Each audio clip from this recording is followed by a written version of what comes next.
Hello, hello, hello. Welcome to Royal Sussex Live. Welcome, one and all. Um, well. Let me see who's here first before we get started here. Hey, Black Queen, thank you so much for being here first. Um, that's a good question.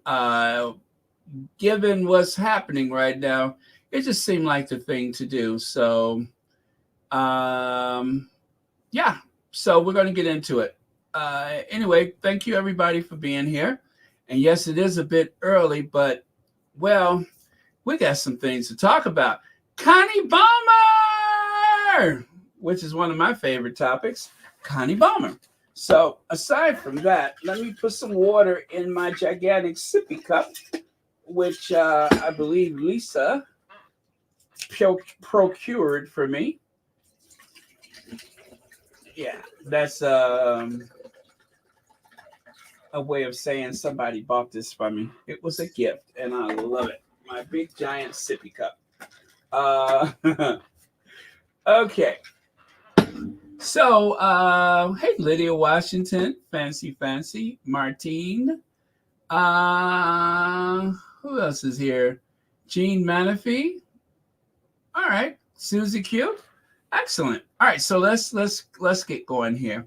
So this is how it started. This week started with the Queen's fury over naming of Lilibet, and right now, I hope all is well at Sandringham. My spy in Marylebone, was it Marylebone? Marylebone just saw this convoy heading in the general direction of King Edward VII's hospital at 8:30 this evening. So, and that will be central to the conversation, is that we're hearing one thing, but then that is, the other thing. So it's, as people have been saying, there seems to be some inconsistencies with these statements, and we'll, try to mull over it. But I'm going to ask you all to be very respectful with your comments, because, whatever our personal feelings, there is the possibility that there are some children right now that are feeling very anxious about their parent. And, out of respect for them, if nothing else, I think we should be very careful what we say. However, we are going to go over the facts as we know it. So let's see. Yeah, so that's how we started our week, was with that nonsense about the baby's name, which is not the first time that this has been a discussion. And it didn't make sense before, and it's still kind of silly now. But a book about King Charles III seems to be more about Meghan and Harry and their darling daughter, who is just the cutest child that I've seen in a while. And so, yeah, there's all that going on. So let's continue here. So Princess Kate hospitalized after planned abdominal surgery, Palace says. Well, if it was a planned surgery, why this convoy at this odd hour? Now, there's always a possibility that maybe it has nothing to do with her. There are some elders in the family, some very elderly people. It's a possibility it could have been any of them. And maybe she got to the hospital another way. But one can only assume that this would, especially given that it's, an emergency and it does not involve an ambulance, which I'm pretty sure if it was someone else in the family, they would not have such a security convoy. So there's no other thing that we can assume than it's the Princess of Wales. And so Dr. Scholler says, wish Catherine, the Princess of Wales, a full and speedy recovery from abdominal surgery. and she tweeted, wait a minute, is that her tweet? No, that was someone else's tweet. I hope all is well at Sandringham. Oh, yeah, that's the same person. My spy at Marylebone just saw this convoy heading in the general direction of King Edward VII's hospital at 8:30 this evening. So 8:30 there would have been, oh gosh, what time here? Oh, I can't even conceive of it. Here it would have been in the wee hours of the morning here. So I think, oh well, I'm not going to try to figure that out. But possibly while we were on last night, huh? Maybe. So, okay. Will's at Kate's bedside. So leave no opportunity to use this situation to big up the future king.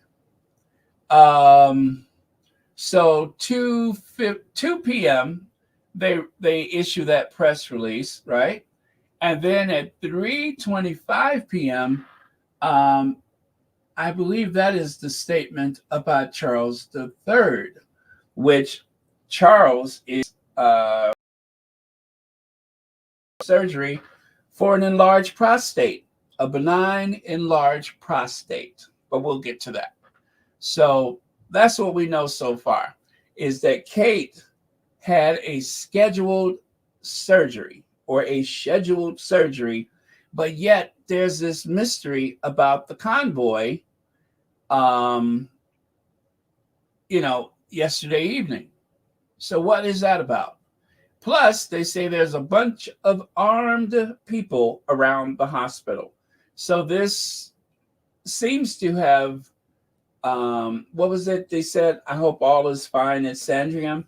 Well, is the hospital near Sandringham, or was Kate near Sandringham, or what? You know what I'm saying? So unfortunately, I cannot wrap my brain around the geography because I don't know the distance between Kensington, Sandringham, and Adelaide Cottage. And that is, was she even at Adelaide Cottage? Because I do believe Admiral Hall is close to Sandringham. Is that part of the Sandringham estate, Admiral Hall? I think so. So let me see what you're saying here. So Leah Torrey says 8:30 p.m. in England is equal to 3:30 p.m. on the East Coast. Ooh, okay.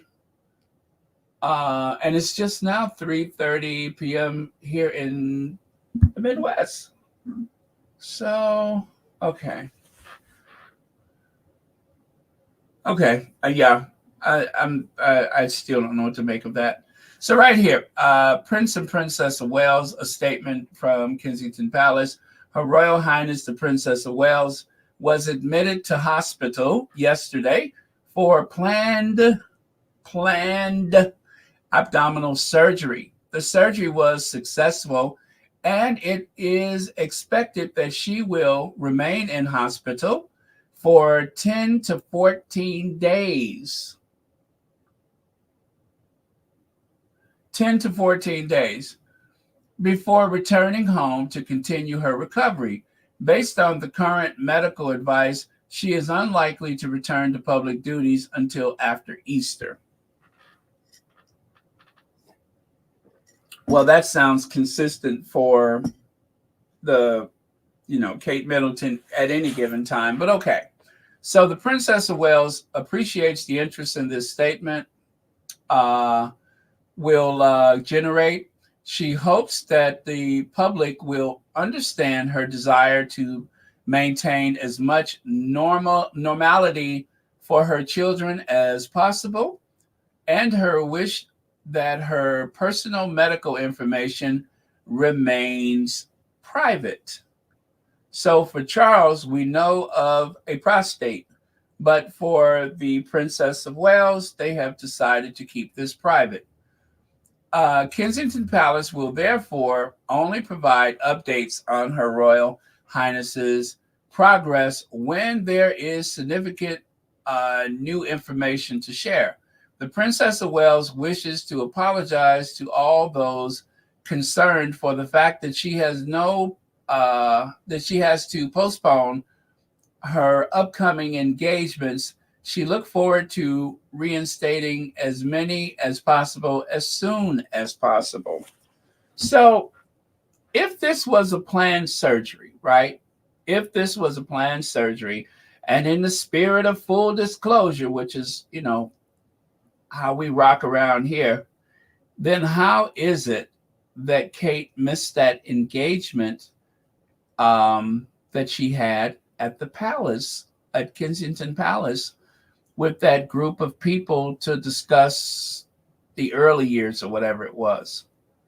How did she miss that engagement? An engagement that obviously was scheduled, but then she didn't go. So this is a private matter, as they said, which means that it sounds as though it was unexpected. It sounds as though it was an emergency more so than it was something that was scheduled. So right there, that only brings more questions than it answers. Is why in the world would they still have her on the book scheduled to do things if this was a planned surgery that requires up to 14 days in the hospital and until Easter, which is what, in April, before she has recovered enough that she may possibly resume her diary? Yeah, the days in the hospital is very concerning, Lydia Washington. Very, very concerning, because there are so many things that are so much more serious than that. Like, I've known someone who just had heart surgery, and they were out of the hospital so fast it would make your head spin. And I'm just like, you have gone from they've stopped your heart for 16 minutes to work on your heart valve, and then all of a sudden, like, I guess within a week, you're home. That I hope I got that timetable right, but it seemed very fast. So 10 to 14 days, up to 14 days. After Easter means the end of April, early May. Why does planned abdominal surgery have such a long recovery? I smell BS to this story. You're not the only one. You are not the only one. Eileen Bennett, thank you so much for being here. And bonjour, bonsoir, Charlotte, Mademoiselle Charlotte, thank you so much for being here. Okay. Hi, Kim Peaches.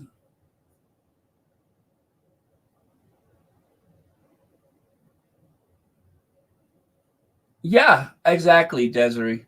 If it was planned, she didn't show up for a meeting. If it was planned, they would have alerted their team. Yeah, I mean, that was the point of having the meeting at one of the palaces. And generally, when they have a meeting at a palace, some member of the royal family would be there.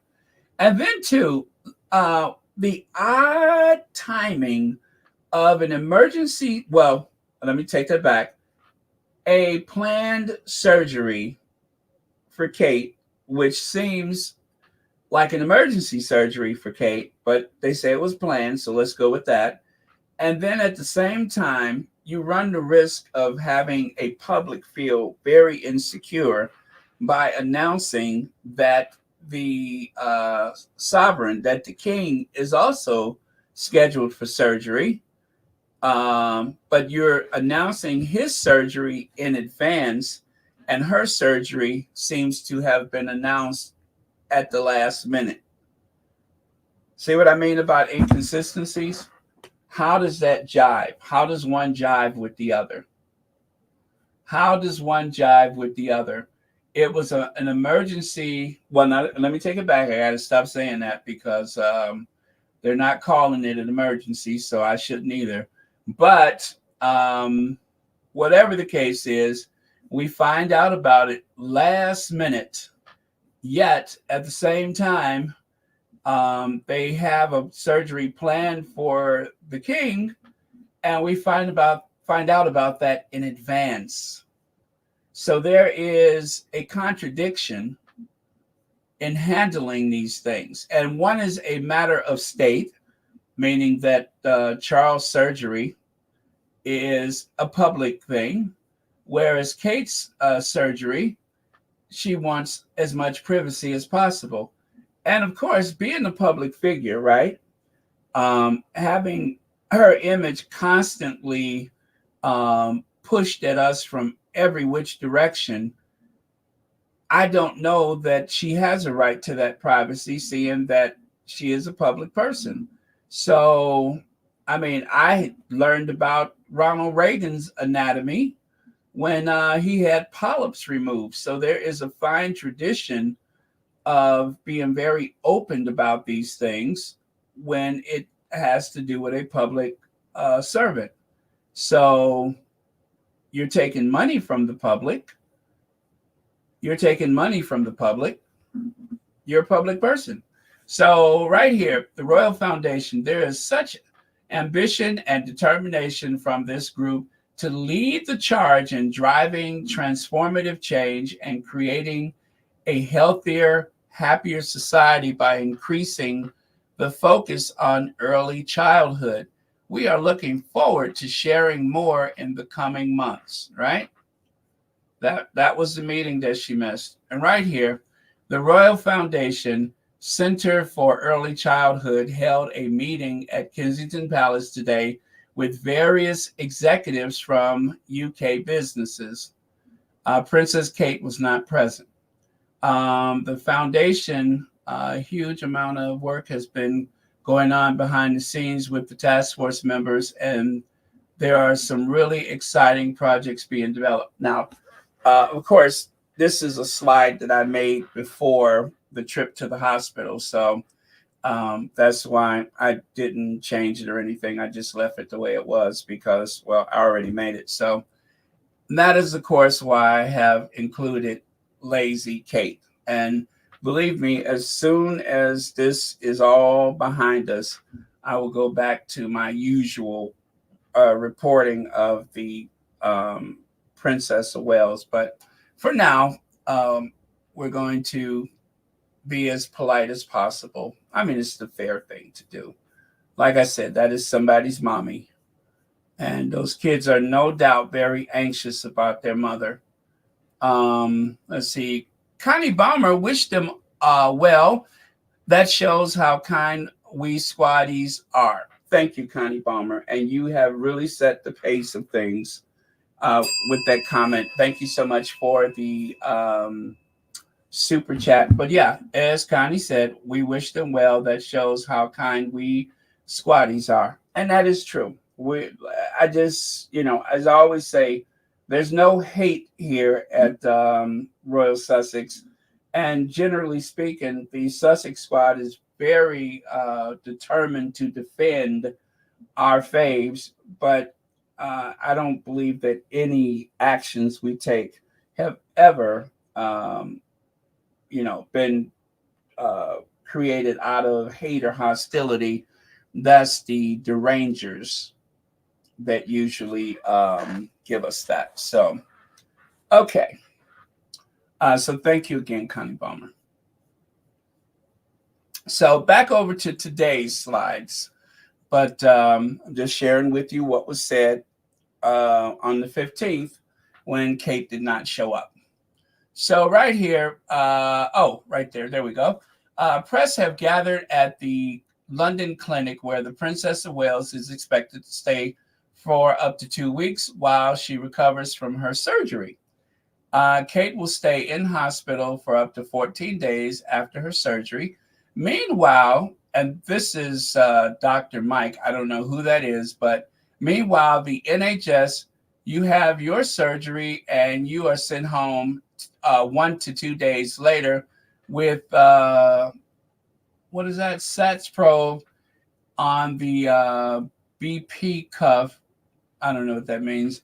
And a photo of what uh, wound infection looks like, and maybe one wound dressing.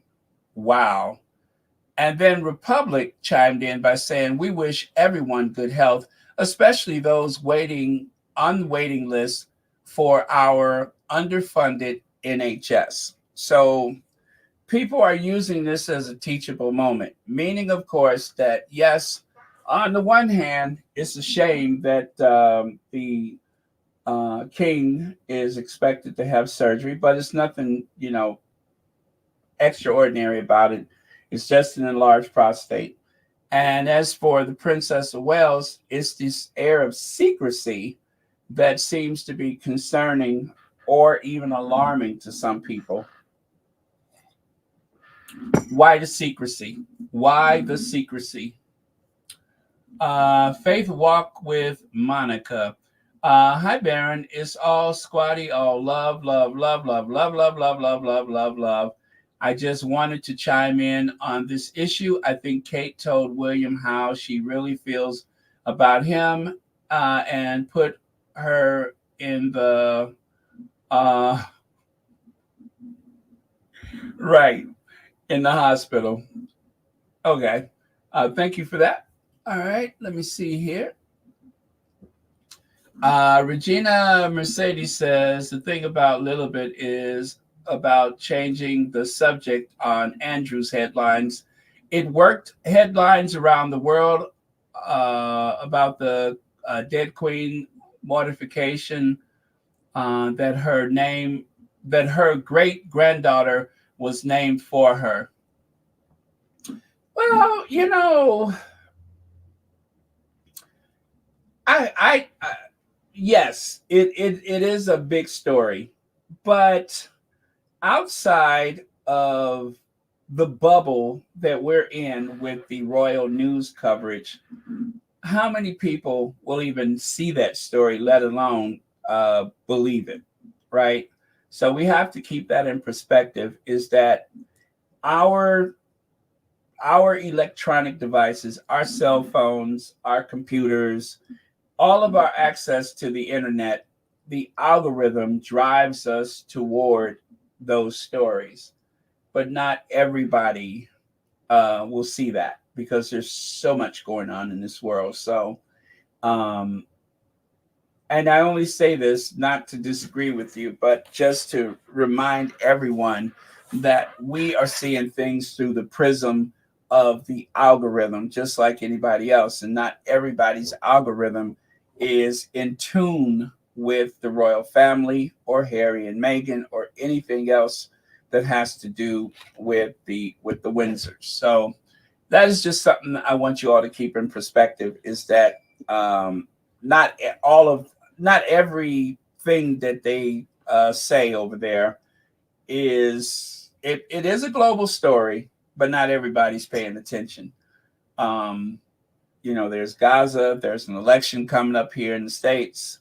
There's all manner of things going on. So just remember that not everybody even has an opinion about it, not even in the UK. But thank you so much for your comment.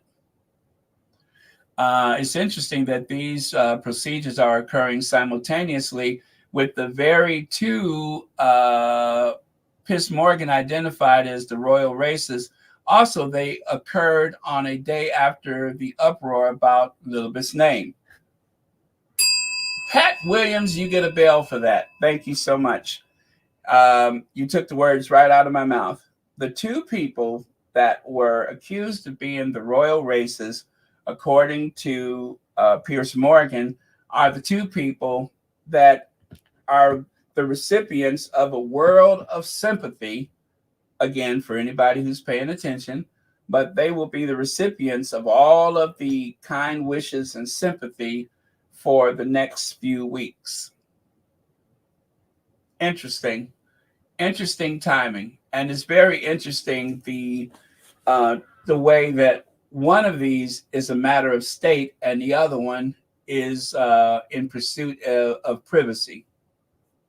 So what could be going on with one that you have to keep it a secret, and the other is all scheduled and determined to happen and is happening in the full light of day, whereas the other is following this mysterious motorcade at 8:30 at night.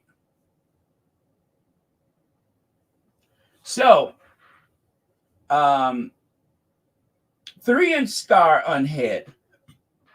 This was something that was reported in the Daily Mail today. Today. The Daily Mail, even though they are involved with that invisible contract, when they have a chance to, they will go there. So Kate has a 3-inch scar on the left side of her head from when she was a child. It was first spotted in 2011 when the princess was conducting her first solo royal engagement at a black tie private dinner at Clarence House. It was confirmed to be the result of surgery carried out when she was a young child. An official statement explained that the scar related to a childhood operation, but said that details of the operation were a private matter. There goes that thing again, right? A private matter. An official statement explained the scar was, oh, I'm sorry. Royal sources confirmed that it had been a very serious operation, but declined to comment further. However, surgeons at the time said the scar is unlikely to be the result of a tumor and may have been caused by a birthmark being removed. Well, if it was a birthmark, how is it a serious operation? I didn't know birthmarks were serious operations.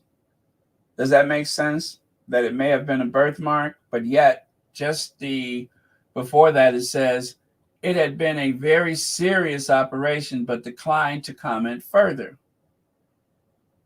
And since the Daily Mail let the cat out the bag, let me go back to something that always seems to bother me, and that is the scar on this head.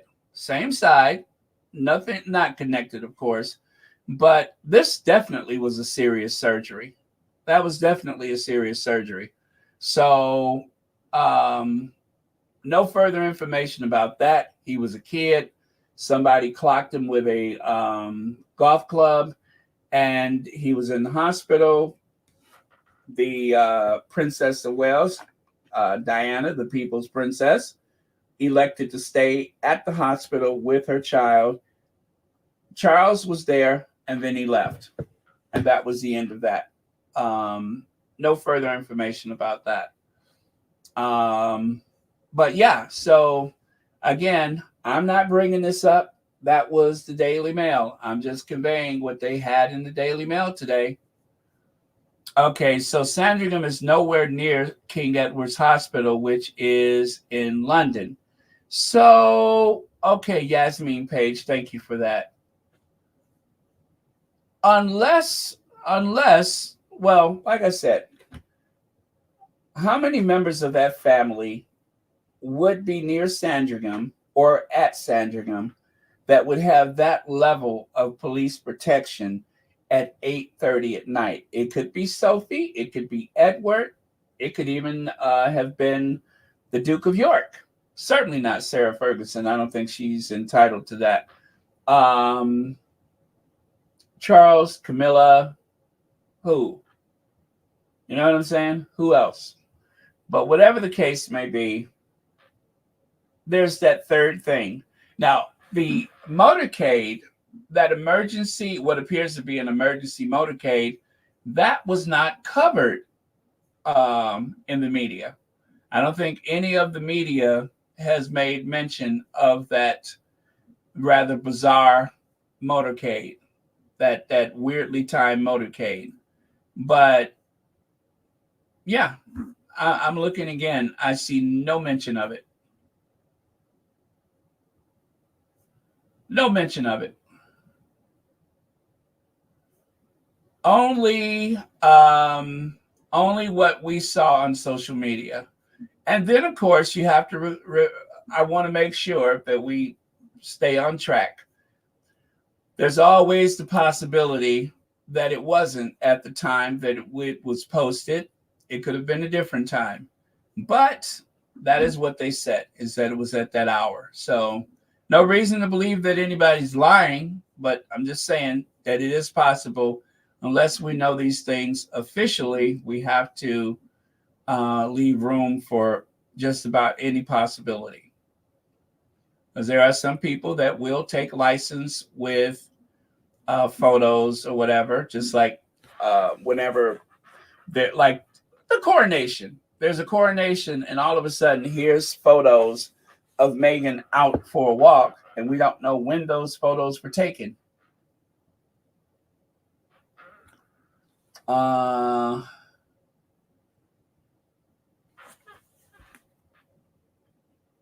Ooh, okay, LDSW, thank you for that.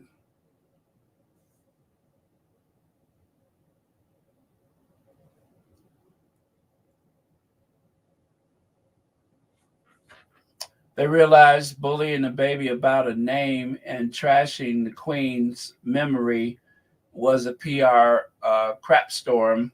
So now they're doing the sympathy card. Yeah, but this seems rather drastic. I could see if there was one of these, but you got two. You got two on the same day. And if Charles's thing is not an emergency, then why announce it the same day as Kate? Why would you announce something like that on the same day that Kate did not have an emergency surgery and was not in a health crisis, but this was all planned? I'm being sarcastic, of course. But why would you announce one thing on the same day that this certainly wasn't an emergency was announced? I'm being sarcastic. Why would you do that? Why create that atmosphere unnecessarily? Seems strange. It just seems strange. So anyway, abdominal surgery. The princess had planned abdominal surgery and will spend up to 2 weeks in hospital, royal aides revealed today.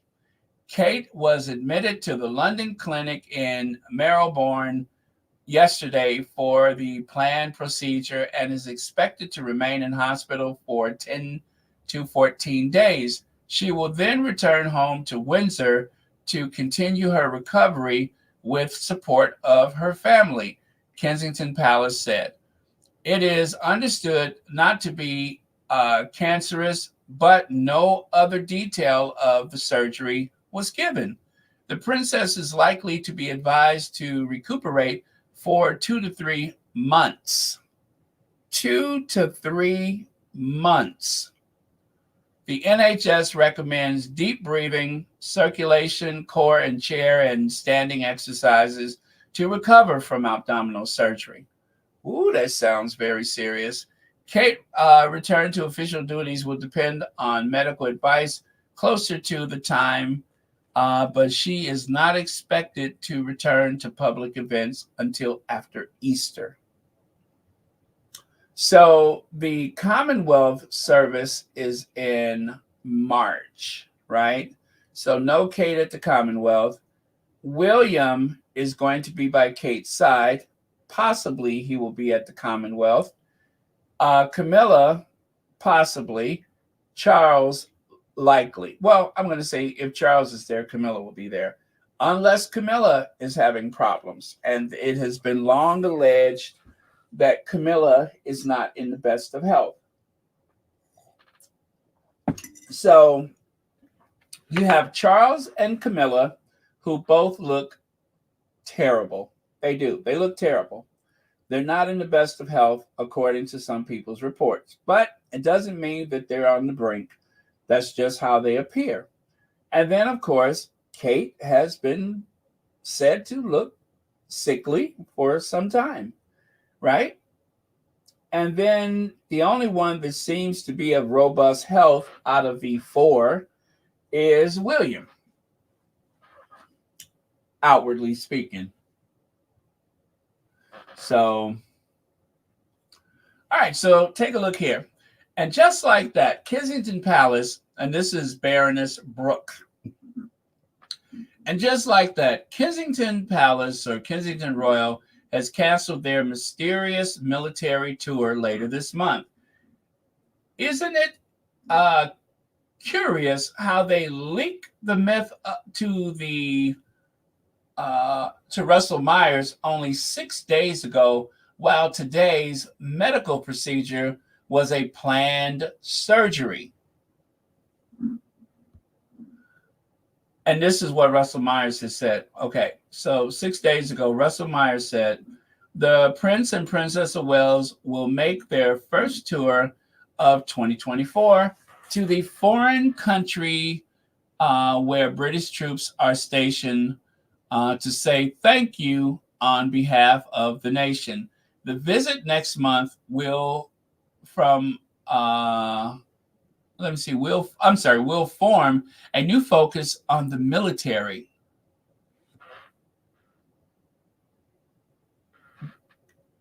One more time. The Prince and Princess of Wales will make their first tour of 2024 to a foreign country. So they don't want to say what country they're going to visit, right?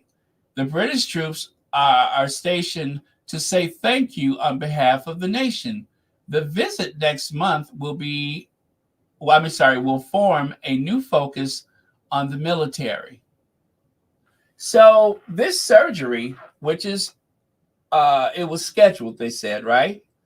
If it was scheduled, surely they must have known more than 6 days ago that was going to happen. But yet there was no correction about this idea that they were going to take a mysterious trip. And mind you, because of security concerns, that is why they're not saying what nation they're going to go to. But obviously they're going to be in an area that is hot, right? So who knows? I mean, hot in terms of security. So who knows what that means?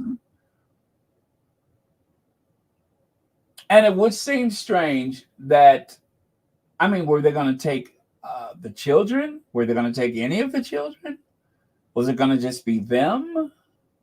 Prince William set to juggle childcare and caring for Kate Middleton following her planned abdominal surgery. We're going to talk about that more in a minute. But, something ain't right here, is it? Something is not right. Since when William cared for children, he has at least 3 nannies around helping him with that. Each child has a nanny. Anyway, they are fooling only the British public.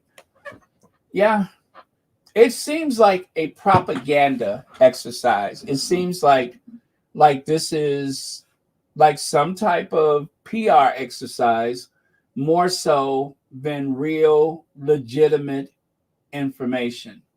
Ooh, Little Mac says, what about the planned trip to Italy? So all these planned trips, but the surgery was also planned. Yeah, right. See what I mean? But I was going to wait and say this later, but let's just go ahead and say it now. How long was it going to take for them to try to put this on Harry or Meghan or both? You know that the tabloids at some point are going to accuse the Sussexes of somehow causing Charles's enlarged prostate and Kate's mystery surgery. And that's not all. There's more to that, but I'll get to it.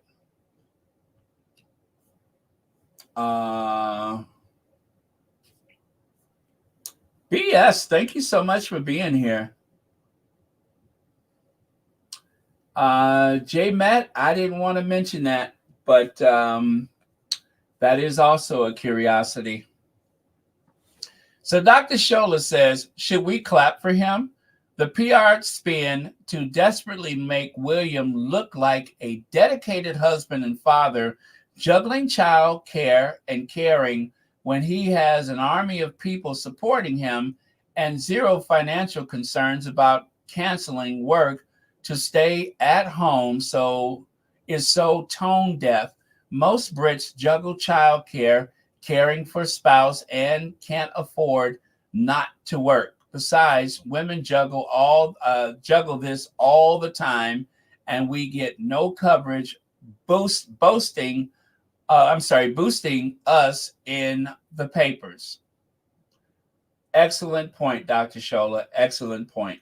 And so William and Kate show they mean business by hiring a CEO to run their household of 60 staff. I repeat, this was a Richard Eden story.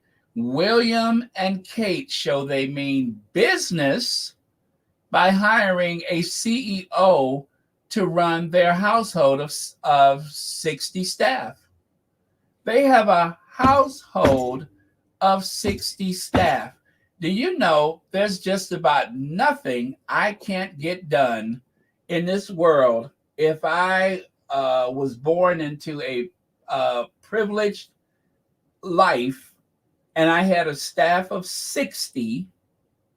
You could have a family of 10 and somehow juggle everything if you have a staff of 60 plus a CEO to run your house.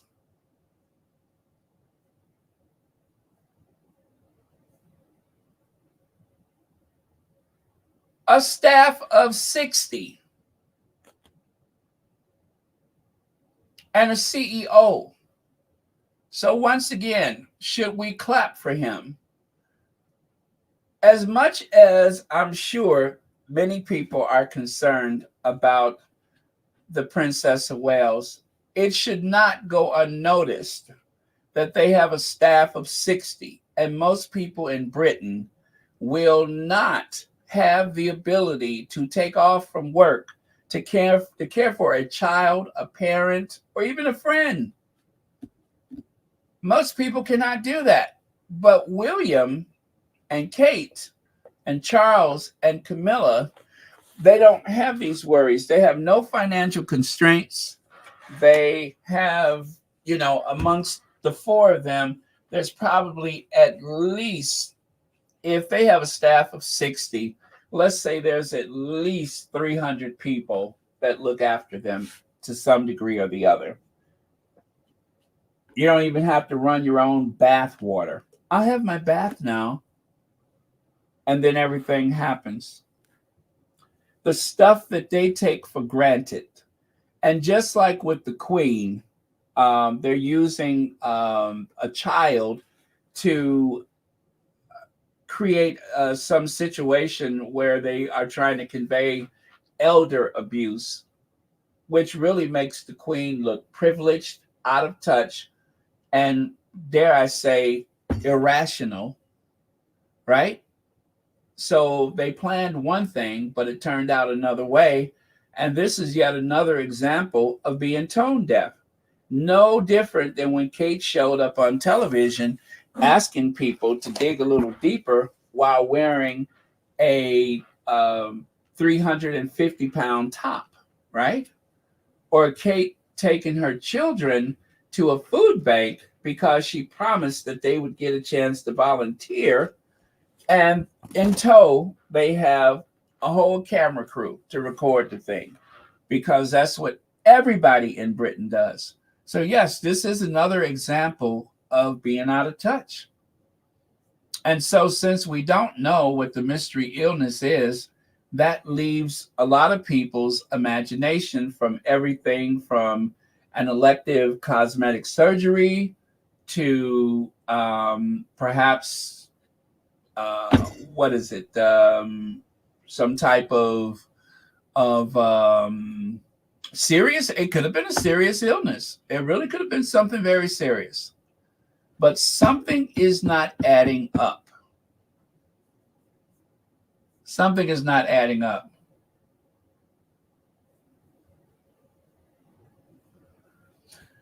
Kaiser says, how long before they start saying Harry needs to come back?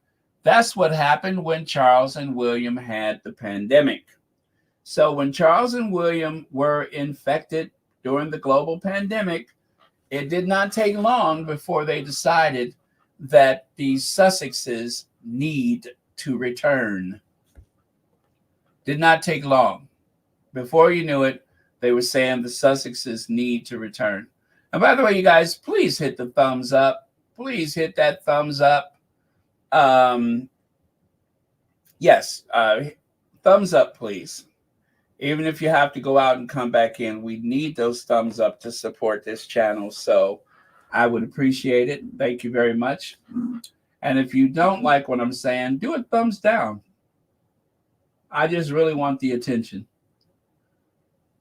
1960 says, how can they pay 60 staff members even with 320 million a year with all the family members, their hands out and properties?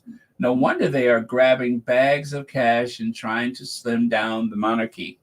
Well, the slim down is for appearances' sakes. That's it. They're not trying to stop the high cost of it, but the slim down is for the sake of appearances. So, Prince, okay, yeah, we've done that already. Now, let's talk about the elephant in the room. You will see in American media what is not mentioned in the tabloid media. And so one of the squatties went ahead and found these and posted those. Star Magazine, which doesn't seem to have the invisible... Oh, I think I had my arm in front of the microphone. Star Magazine, which doesn't seem to have as much concern about an invisible contract. I don't suppose they have one at all. They've had their opinions about things because of Kate's alarming appearance, right? And then also, I just want to say, there is always a possibility that these photos have been touched up. So I don't necessarily take the photos to be exactly representative of real life.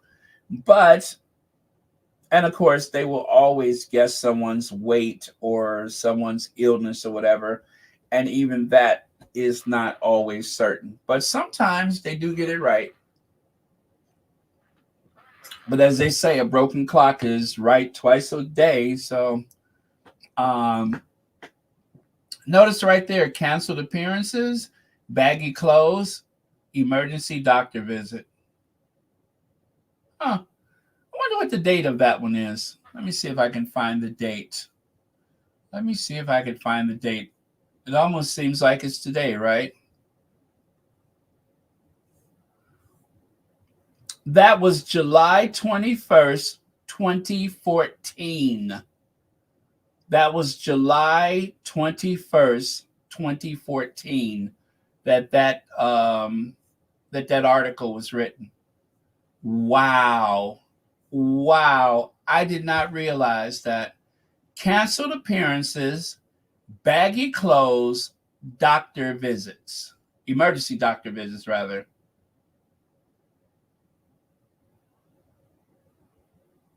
Wow. Isn't that something? That was from 2014.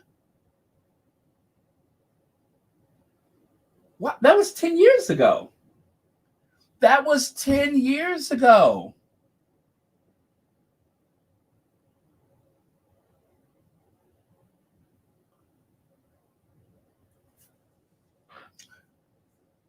I'm speechless. I didn't look at the date. It's hard to see here, but I had to find it someplace else. I did not look at the date. That was 10 years ago. Canceled appearances, baggy clothes, emergency doctor visits.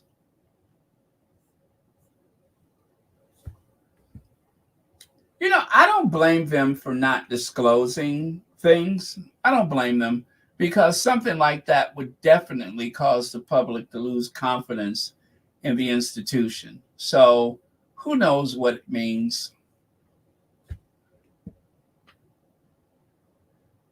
Now, I have to say, I'm very skeptical about the cover on the right side. It doesn't seem real. Let me see what the date on that one is. Let me see what the date. Check the date.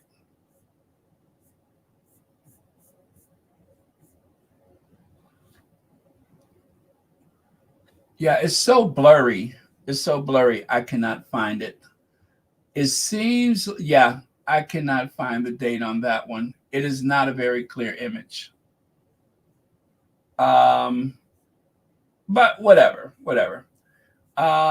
Wait a minute though. I did see. Wait. Give me a second. Give me a second. I think I can find it. I think I can find it. Yeah, that one was blurry, but let me see if I have it someplace else. I'm just curious. I want to know what the date is there.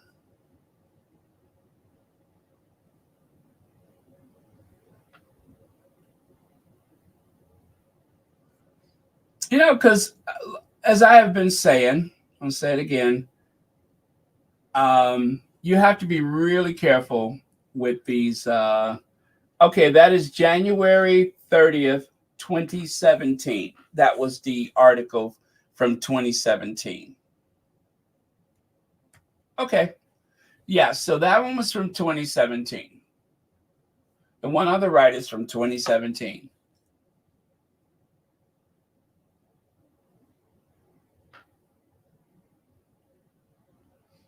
So, again, this is the coverage that you get from an American news source, the Inquirer, the Star, In Touch. I'm assuming that's the U.S. magazine, and Life and Style. I don't know where they're from, but I guess that was for 2016.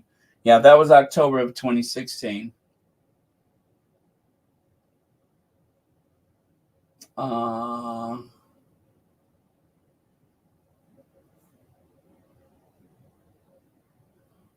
Yeah. Okay.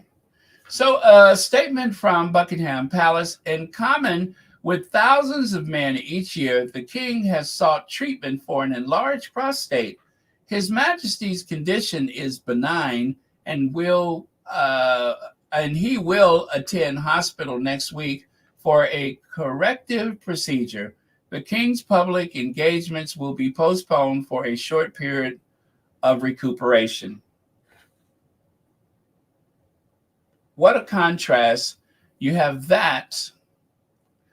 And where's the other one? Compared to this one, where her personal medical information. Yeah. The Princess of Wales appreciate the interest in this statement will generate. She hopes that the public will understand her desire to maintain as much normality for her children as possible. I agree with that. And her wish that her personal medical information remains private. Remains private. Interesting. Very, very interesting.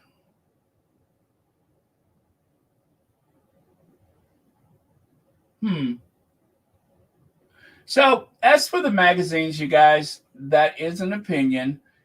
People come in all shapes and sizes. Let's be very responsible about this. People come in all shapes and sizes. There's always the possibility that these covers or front pages may have been edited to look a certain way. That's always a possibility. However, people have been concerned about Kate's appearance for a very, very long time. So there's no reason to believe that these photos were definitely touched up, but I leave it open because in order to sell magazines, people will do things. So, all right. YM Droid says, what about his enlarged hips and hands? As for the childbearing hips and those catcher mitt hands that the sovereign has. I don't suppose they're going to do anything about that. I think the only thing that is enlarged that they're going to deal with is the prostate. But those catcher mitts hanging off the end of his arms and those unfortunate childbearing hips that seems to fill out the midsection of his overcoat, I don't know that they're going to do anything about that. I don't think there's any solution for it. Oh, man. But thank you for that, YM Joy. We needed to take a little of the heat off of this for a second.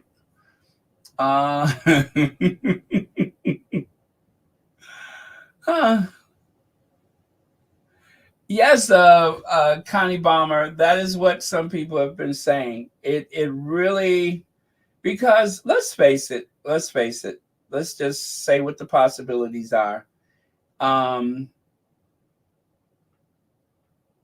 Appearance-wise, the truth is, when you're in public and you look a certain way, you may want to get some things done and you need time to heal.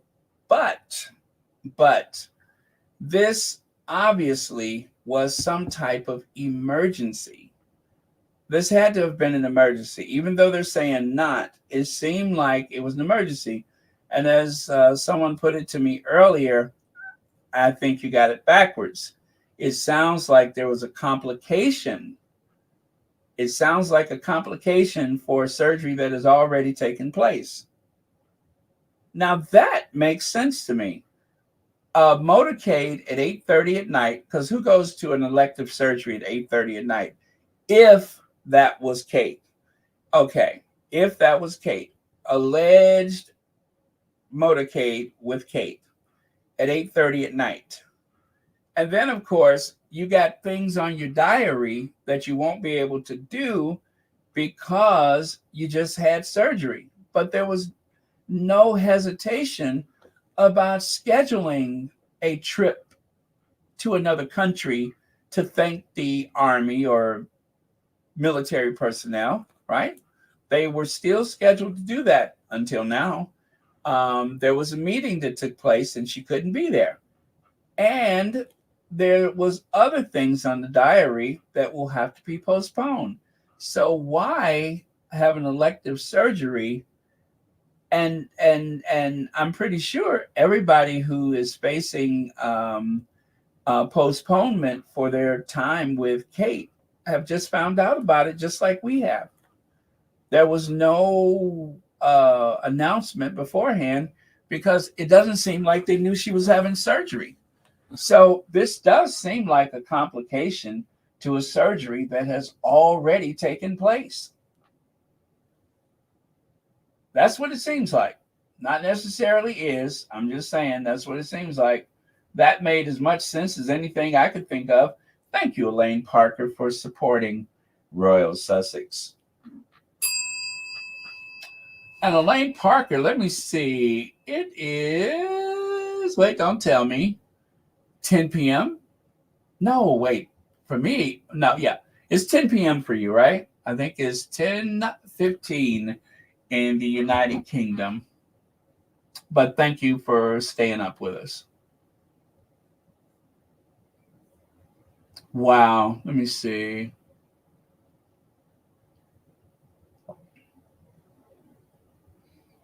Okay, Lavender. I'll drink to that. Let me have a little sip of coffee here. Okay, I'll drink to that. Hey, Church Nelly. So, what is an enlarged prostate? I'm sorry, I got my hand in front of the microphone again. As it's revealed, King Charles will have his treated in hospital. The ultimate guide to a condition that affects half of all men by the time they're 60. As King Charles III is scheduled to be treated for an enlarged prostate, Mail Online explains all you need to know about the condition, including its symptoms and the potential treatments. So This is a public thing in a very private place. And yet, abdominal surgery is a secret.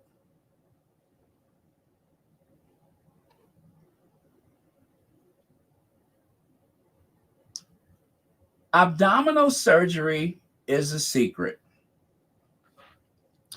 And let's say that someone had a different type of surgery to improve their appearance. I just don't think that the way that this has been revealed to us would make sense out of that.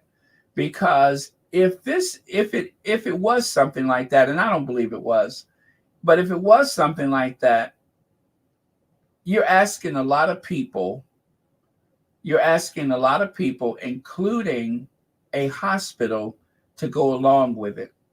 And I don't think that they would do that. I don't think any hospital would do that. That is something that would cause people to resign if they were asked to do something like that. So I just don't believe that that's it.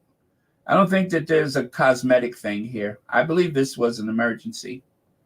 It's the only thing that makes sense. It seemed like a response to something that had already happened, and it didn't go well. And then there was a return trip to the hospital. B. Martim says, so the king can't flow. Thank you, B. Martim. Let it flow, let it flow, let it flow, let it fly. And everything's gonna be all right, Woo! Let it flow, let it flow. I wanna say la la la la la la la. Let it flow, la la la la la la la. You knew that was gonna trigger me, didn't you? So I am going to play a little sound bite for you guys. And this is a very different topic, but I always have room for Brother James. I always call him Brother James. And that's good because it gives me a chance to turn the heat down because I am hotter than little sister right now. So let me cue this up for you guys. And I am going to go and do something with that thermostat.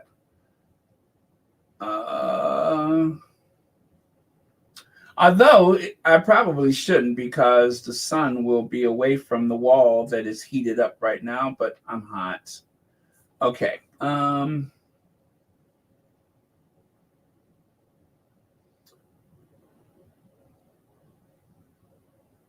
nope, not that one. Gosh, I got to stop leaving my burner account up. I cannot get my head around how disgusting these people are. I'm not going to mince my words. I think you are truly disgusting. Point number one, he's lost his grandmother. Number two, when he was 11, he was compelled by, quotes, protocol to walk a child, a baby, to walk behind his dead mother's coffin.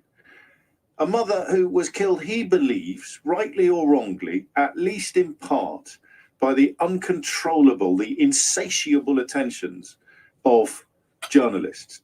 Royal funerals for him must be absolutely unbearable because that 11-year-old boy is very close to the surface in a week like this. That traumatized and, in my view, appallingly treated 11-year-old boy wheeled out to walk behind that coffin, largely because the PR disaster of the royal family's response to the passing of Diana, Princess of Wales, needed to be assuaged. And what better way to assuage it by having her heartbroken boys walking behind the coffin.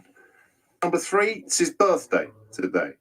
And number four, he is the son of the king that these people claim to revere or respect. And do you know what they did wrong yesterday? I bet you can't even guess. If you're not across this story already, I bet you can't even imagine what these vicious, vile individuals are complaining about today if they held hands on their way out of church. That's patriotism for you, according to Meghan Markle's critics. That's reverence for royalty for you, according to Meghan Markle's critics. That's commitment to the monarchy for you, according to Meghan Markle's critics. A man who has suffered the unimaginable pain of being compelled to walk behind his mother's coffin in the eyes of the entire world, held his wife's hand. I cannot get my head around how disgusting these people are. I'm not going to mince my words. I think you are truly disgusting. Point number one, he's lost his grandmother. Number two. Oh, I'm sorry. That started repeating, didn't it? Oh, okay. Sorry about that. So anyway, thank you, Brother James O'Brien. I was like sitting here and daydreaming a bit. I'm surprised I caught that, but yeah. So that was James O'Brien. And so right there, Professor Dr. Monica Doverstein says, not that Prince Harry wanted to honor his grandmother by giving his daughter her nickname, Lilibet, proved there is no low too low, but to abuse the late queen to smear her beloved grandson, destroy her legacy by portraying her as racist and petty Betty, proves it. Oh wait, watch. And then of course there was that right there that we just looked at. So okay. And then right here, one of the squatties said online, this week leaves no doubt Prince Archie and Princess Lilibet Diana would not be protected by the royal family if they returned. The royal PR machines silence while their biographers and media partners incite hate against a 2-year-old family member is a disgrace. There's their othering of, oh wow, I'll cut that off. Let me see. I'll go and find it so I can finish it. Did not mean to cut it off right there because that was a great point they were making. So let me see. Oh, okay. The othering of these two beautiful children continues. Shame on them. Yes, the othering of these two beautiful children continues, and shame on them. Yep, that says exactly what I'm sure a lot of people feel right now, is that there is no return. They would not be safe over there. And because of the way things have gone, not just this week, but, ever since, before the children were born even, because of the way things have happened, even before the children were born, that just goes to show you the amount of hatred and hostility that there is. And this is not just a problem for Harry and Meghan, but that's society. That is a societal problem that seems to permeate all of Western humanity right now.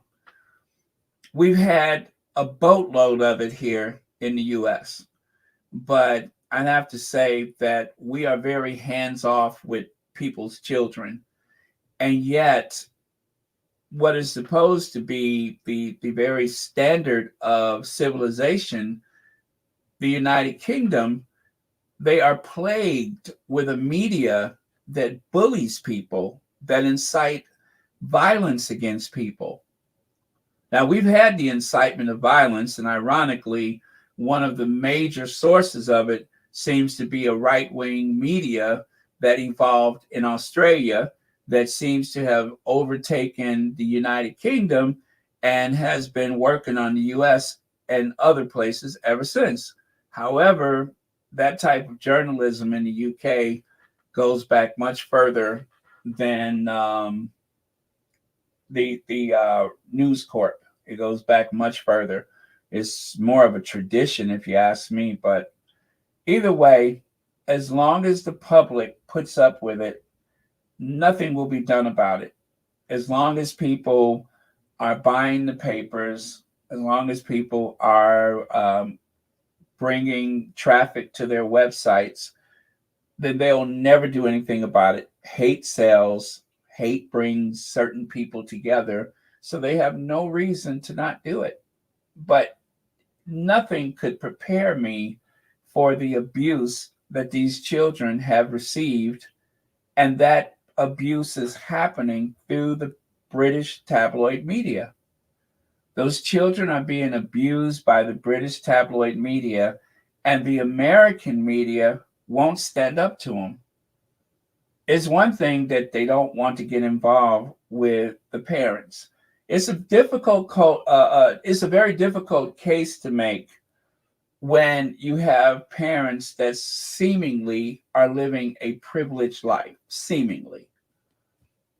But for the children that are truly innocent, you have a media in another country abusing children in this country, and our own media in this country say nothing about it.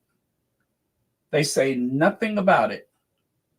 But then again, why would they? Because the American media, that is the same media here in the US that helped take us into unnecessary war, who help us elect insane politicians to office. I mean, there's no one that is so psychotic that they should not be elected to public office. So still, these are children, and there's no protection for them. You, I, and relatively speaking, a handful of other people outside of their household, we're the only safeguard for them. We're their only protection for them. Bringing receipts and speaking up and speaking out. If there was no pushback from social media, this would just go on and on. But because of the pushback, now they have changed their tunes. Now they have changed their tunes. Now they're slowly trying to walk it back. So enters this nightmare. What's his name? Robert Hardman. So today, he's walking it back. Not a lot, just a little, but he's walking it back a bit. I'll show you.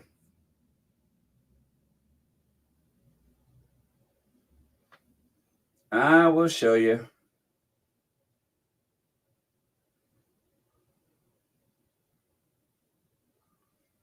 Well, at least I hope to. Uh-oh. Do I have it or no?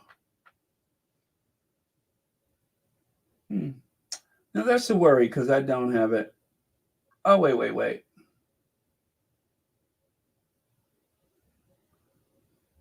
Oh, yeah, I do, but I didn't want to play that one. Let me see if I can find one that's, I don't want to hear so much from him. Walking it back. You know, maybe this is it. Let me try it. A number of people would say that we have not until this moment known whether it's true or not.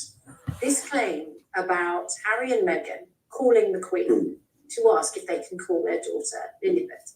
A number of people would say, well, why did they need to even ask her at all? The understanding was at the time that she gave her approval because they said we wouldn't have done it unless she was supportive. What is the truth? Was she supportive? Did she say yes, it's okay? Was she honoured? Was she the whole rab out, which I alluded to in my book, wasn't to do with the actual naming of the child. You know, I mean, she adores Harry, she adored Lilibet. It was the way it was handled. It was the fact that she was presented as having given her blessing for something that had already been presented as a fait accompli.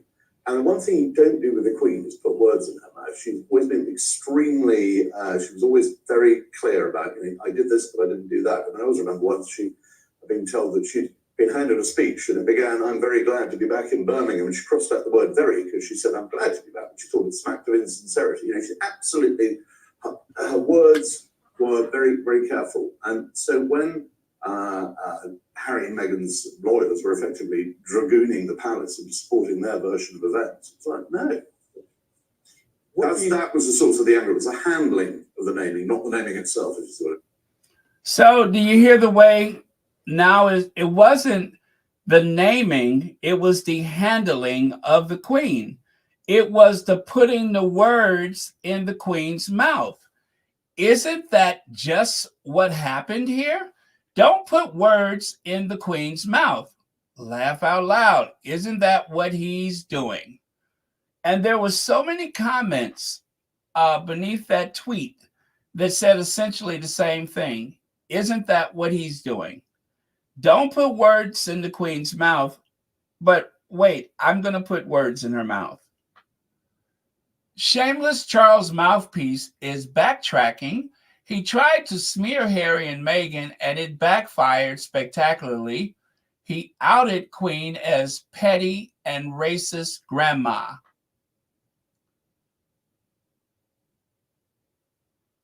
He's rowing back, admitting that the recollections are only marginally vary. Prince Harry phoned the Queen and told her, but the Queen felt not asked. But if he had asked, she would have said yes.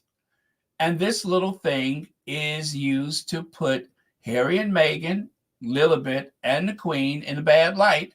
Disgraceful. So now they're trying to walk it back. And meanwhile, nobody's talking about Andrew, the sick old man.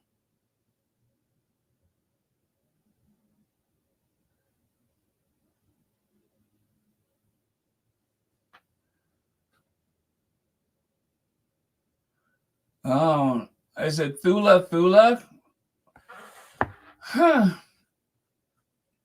That is something to think about. That is something to think about. I mean, even little kids, when they don't want to go to school, what is the first thing they say? My tummy aches. You know what I'm saying? Kids say that all the time. My tummy aches.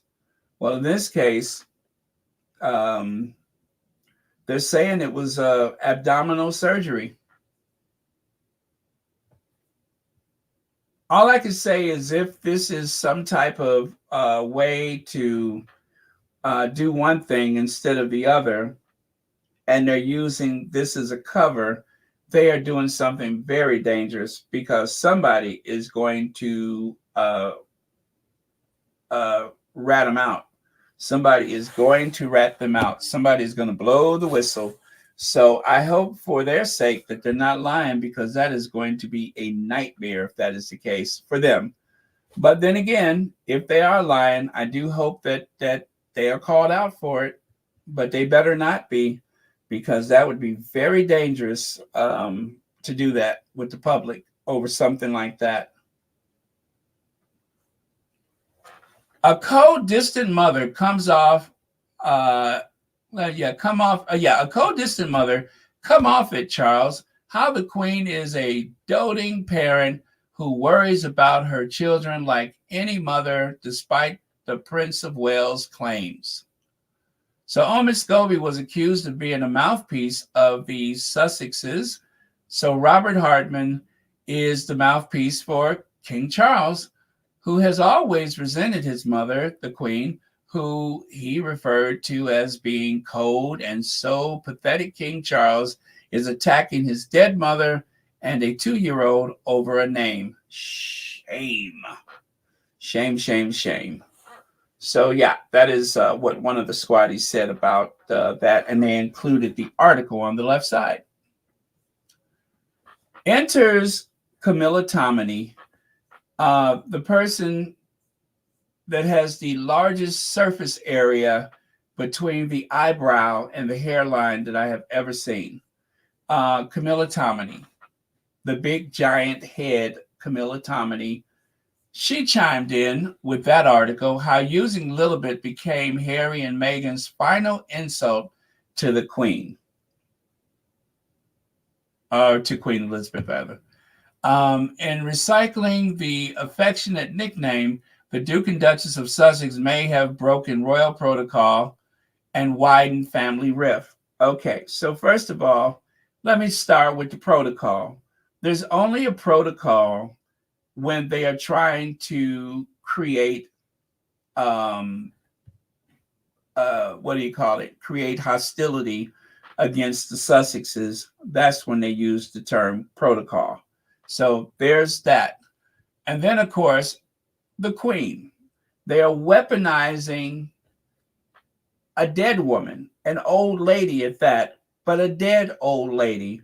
They are weaponizing the dead Queen to create hostility against Harry and Meghan and using a child.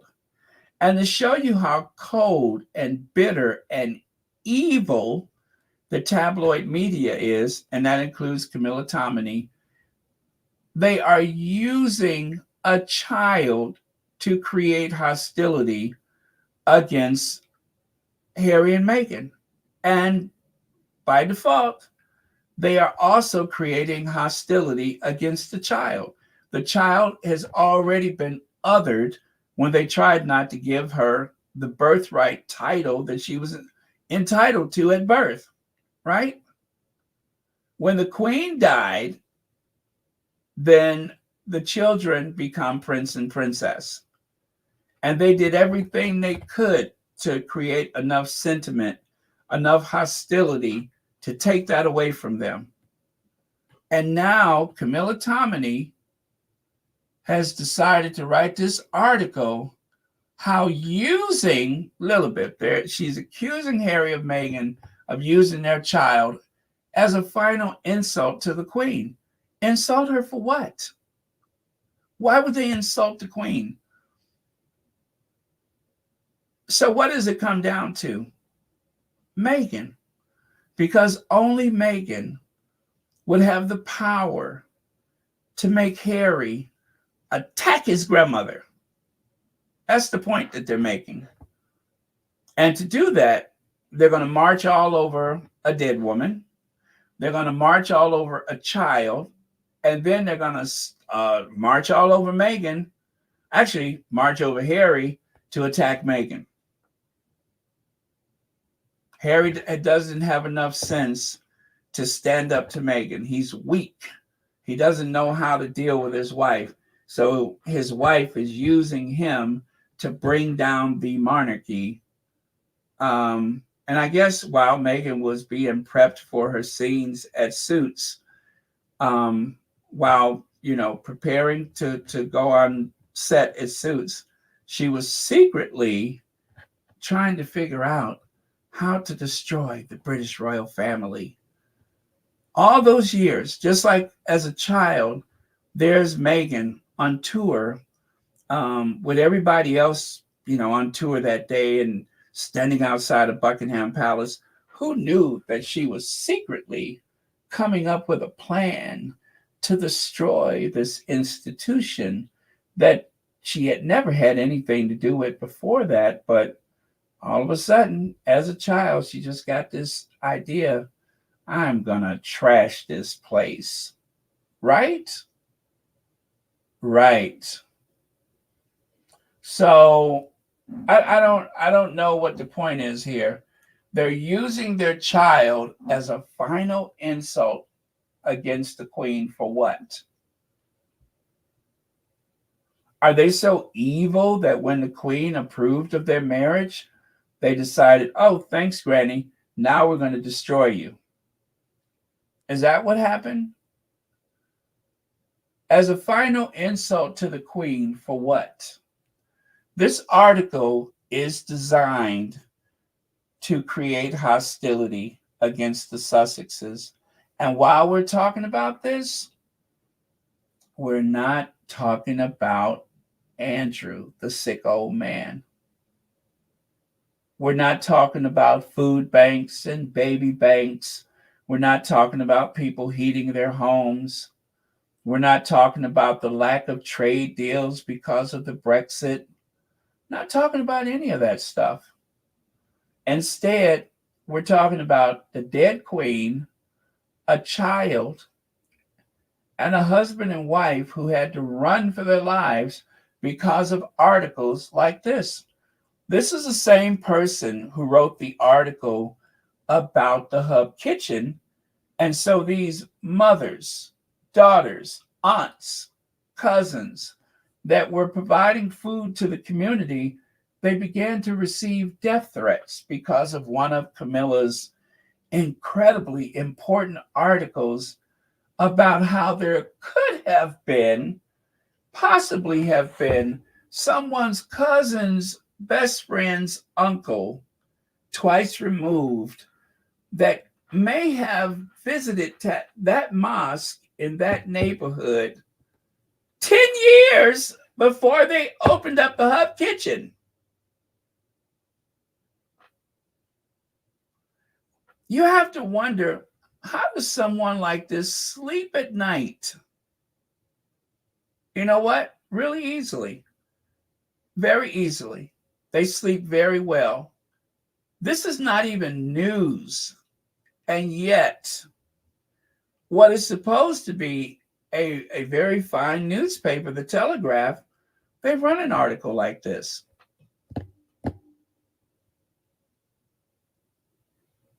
And so when you hear people say how racist Britain is, that's because this is the face of Britain. These newspapers are the face of Britain to so many people. Now, I don't believe that. I've been to the UK. I've met people. I did not feel disrespected. I did not feel frightened for my life. I didn't feel any of that stuff. But that's being there. But the face of it is this type of article. The Queen's only known biracial great-granddaughter, it has been weaponized as a way to punish Harry and Meghan because they wanted to honor her by using that name.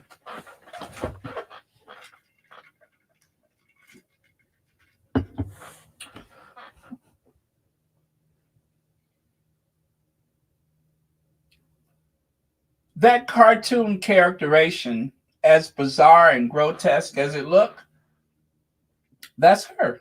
That's her. That's her insides. But that is a very evil individual that could write something like that. And it was full of all the erudite terminology necessary to seem as though if she said it, it must be right. When the truth is, it's just plain evil. And of course, she has been known to stretch the truth. She has been known to make up stuff. There was someone on one of those shows that even said, "You're the one that always makes up stuff."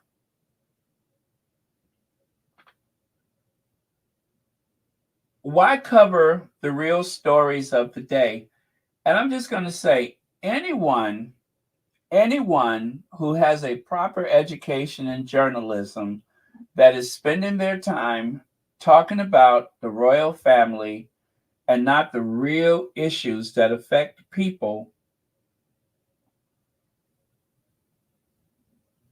it's a grift. That's all it is a grift. There's nothing so important about that royal family that it deserves the amount of attention that it gets. But yet here we are. We're talking about Charles' prostate, Kate's non-emergency surgery. My only point for being here is for the protection of the Sussexes. It's for the protection of those children. Because without this presence on social media, they are not protected. They're not protected. That's it. They do not have the news media. There's no traditional news media that's on their side. And I wouldn't expect for any news outlet to make their day-to-day operation revolve around protecting Harry and Meghan. But God knows there's many news organizations that spend their day trying to destroy them. I wish there were someone with a big enough voice that could at least challenge people like this. But so far, that person does not exist. We get little increments and little samples of it here and there. But so far, there's no news group, there's no news agency that will take up this because, like I said, it's very hard to have sympathy for people that outwardly seem very privileged. And yet that's exactly what they're doing for Kate right now, is that everybody should throw in sympathy because of the situation she's in. Everybody should feel sorry for Charles because of the situation he's in. But yet none of those people that are trying to drum up sympathy for them will protect a 2-year-old child. There's no protection for Lily or Archie. There's no protection for them. Just the social media, and that's it. Fortunately, most people gather their information from the social media, so it's not a complete washout. But if anybody had told me that I would see a modern day news organization targeting a child and a dead woman to try to punish 2 adults, I wouldn't believe it. But this appears to be a news organization that is targeting a child to punish adults for running for their lives. And ironically, who was talking to Jobo when Jobo said that there was something about those what did he, well, let me find the video.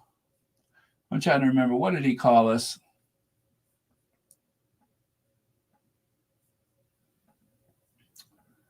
Okay. Robert Jobson. There we go. Right in the book about when they try to force that Fab Four thing on us during the Queen's death, you know, that sort of fake walkabout when they're supposed to be together, that Kate said to another member of the royal family that it was one of the hardest things she ever had to do. Now, then immediately on Twitter you get all those Sussex troll idiots saying, well, you need to get out more if that's the hardest thing she ever done. You know, but, you know, the point of it is that it was a very difficult. And you know what? There's a good example right there.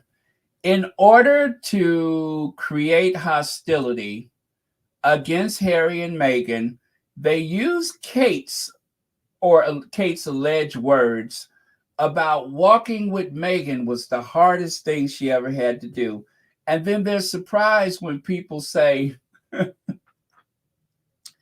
if that was the hardest thing you ever had to do, then you need to get out more. If that is as worse as it's ever been for you, is walking with a woman that you helped drive out of the country,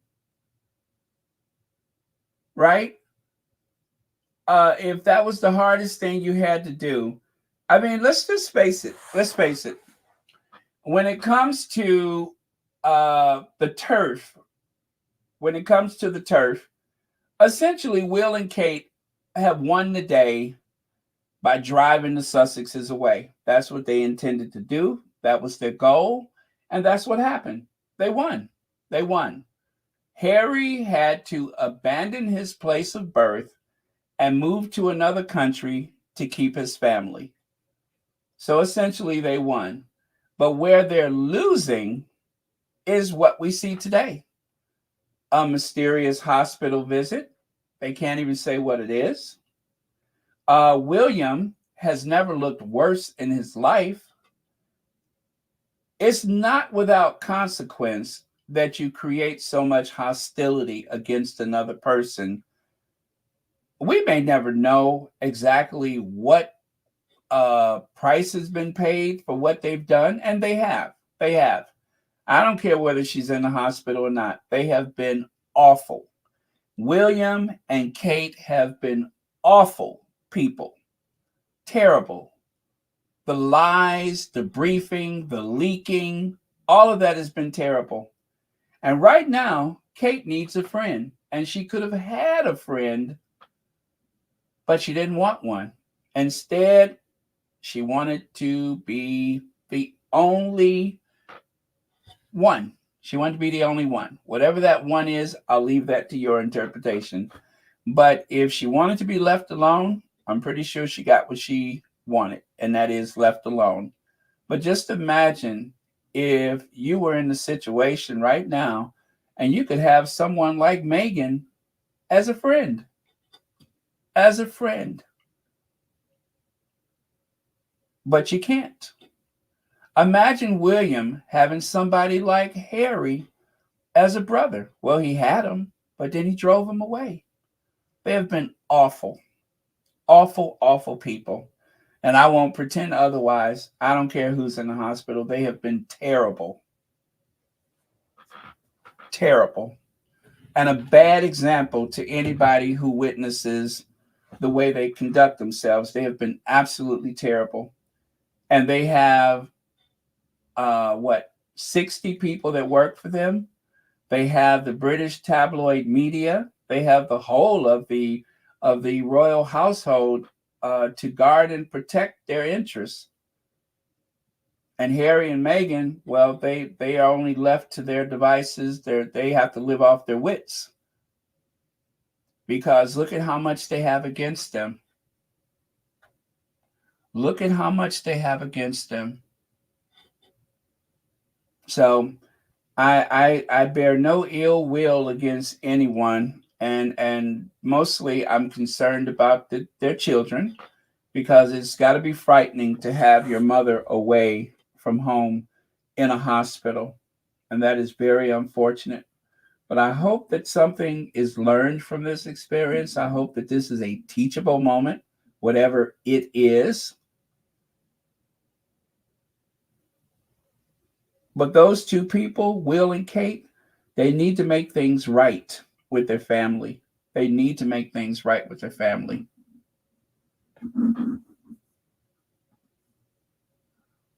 We saw this yesterday. I'll just leave that up there while I look at some of your comments.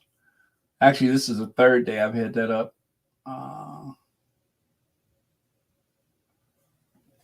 Ingrid Sower says, we don't accept those lies in the Netherlands.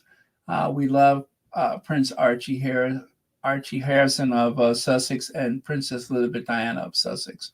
Thank you, Ingrid.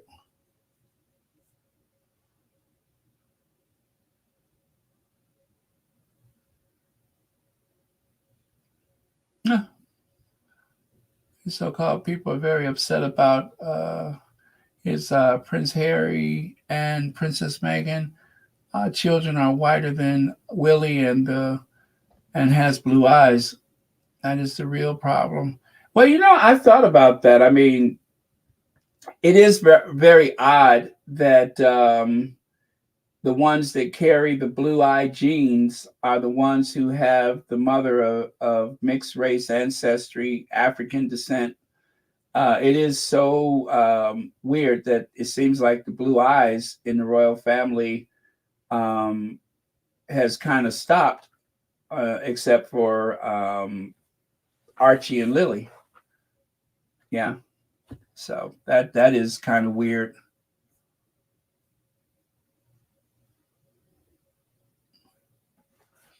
I agree with you. William and Kate have been truly awful to Prince Harry and Meghan. I wish Kate good health. If she is truly ill, just don't know.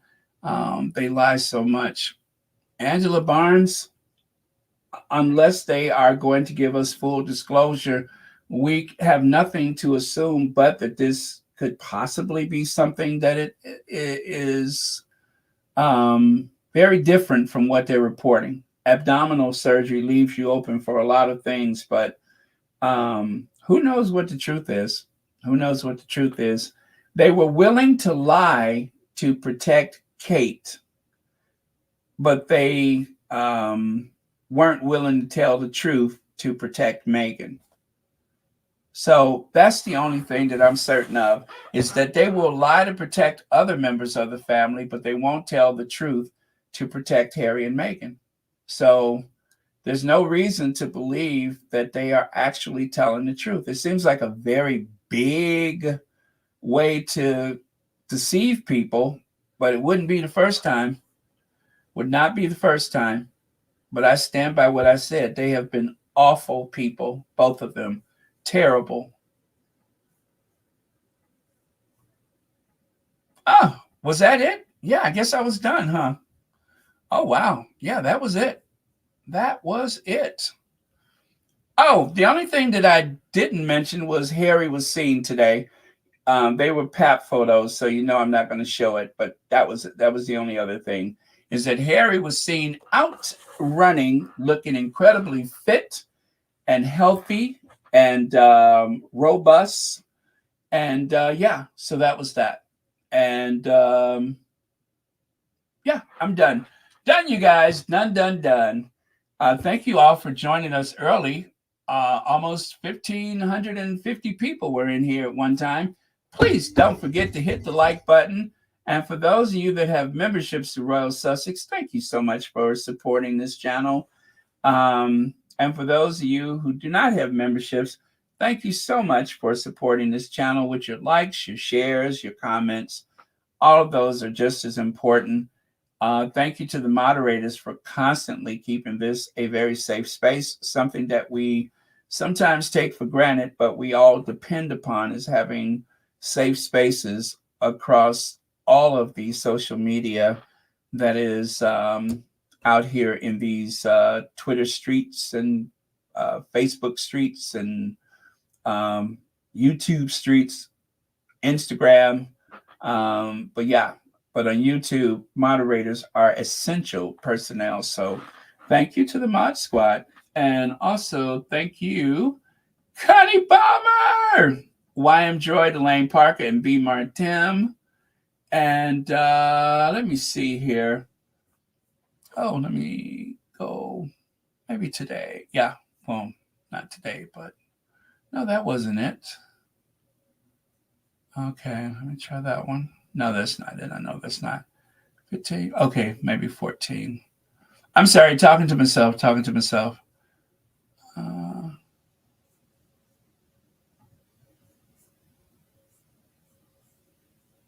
No, I think it was 13.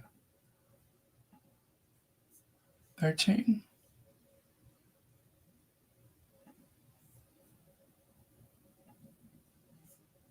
No Sinky updates. There we go. That's what I was looking for. You know, we always end with our queens. Oh, thank you, Lady Bird. All right. And so, cheers, Queen Doria, Queen Diana, and let me see here. I just gotta, let me see. I won't say the name, but thank you so much for the PayPal, JC. There we go. Wow, all the way from over there. Very cool. But yeah, thank you so much for the PayPal. And so with that, let us, word of the day. Word of the day. Live long and prosper. Yeah, I'll end with Dr. Spock or Mr. Spock from Star Wars. Live long and prosper. And hey, Rohini.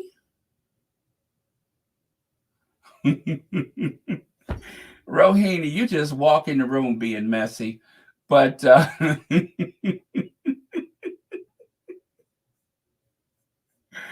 have you been on here already? Let me see. Oh, risking to put the truth out there. Yeah, I understand. There's got to be something more to it. Oh, I've been missing this. You have been messy. Oh, you think so? To try to keep Harry from going to the awards? Like I said, if there is a fib, if this is a lie, it's a very big lie. So no reason to believe that it's not actually an emergency. Although it does seem to trigger them about Harry getting that award ever since they tried to humiliate Harry with that Sandhurst book. And then the next day they announced that Harry is receiving an induction into the Hall of, what is it? The Aviation, Legends of Aviation Hall of Fame. And ever since then, it seems like they have been throwing everything but the kitchen sink to try to distract from that and to distract from the other person, but the sick old man. But yeah, this has been weird. This is a lot of news all at once when really it should only be a conversation about the sick old man, right? Nothing to do with the Sussexes, and about Harry getting his award. So I don't know what the angle is, if any, but it is. I'm just going to end like I just said before. They have been terrible to Harry and Meghan. Terrible, terrible people. And I hope that whatever this is, they will decide to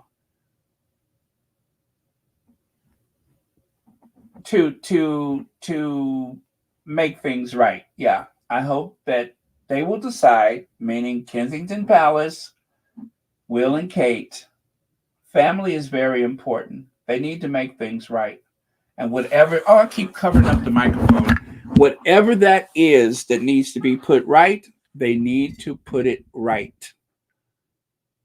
Because if there is truly an emergency, this really just goes to show how vulnerable people can be, no matter what your socioeconomic level, no matter what tier of the aristocracy pyramid you're on. Everybody is mortal, and everyone is vulnerable to almost anything at any given time. So if anybody could pass this message to Kensington Palace, please tell them that I said that they need to put things right while they got time. Okay, and with that, love you guys. I am going to go, and let's end with Once Upon a Time. Yeah, I feel a Once Upon a Time coming on today.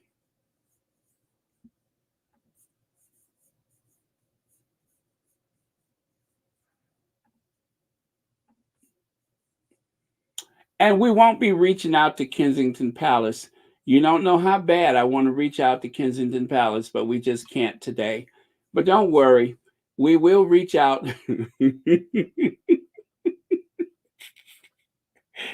We will reach out to Kensington Palace in about 2 weeks, okay? Give it 2 weeks, and we are going to reach out to Kensington Palace. Promise. Might even not even be 2 weeks. It might be sooner. But as soon as it makes sense, we are going to reach out to Kensington Palace for comment. Promise.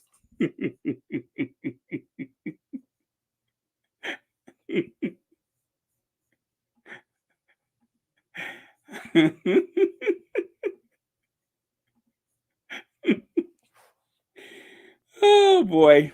We're going to reach out. I promise.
Also, if anything really juicy comes up later, then I'll be back. But if there's nothing else that changes, then I won't be back.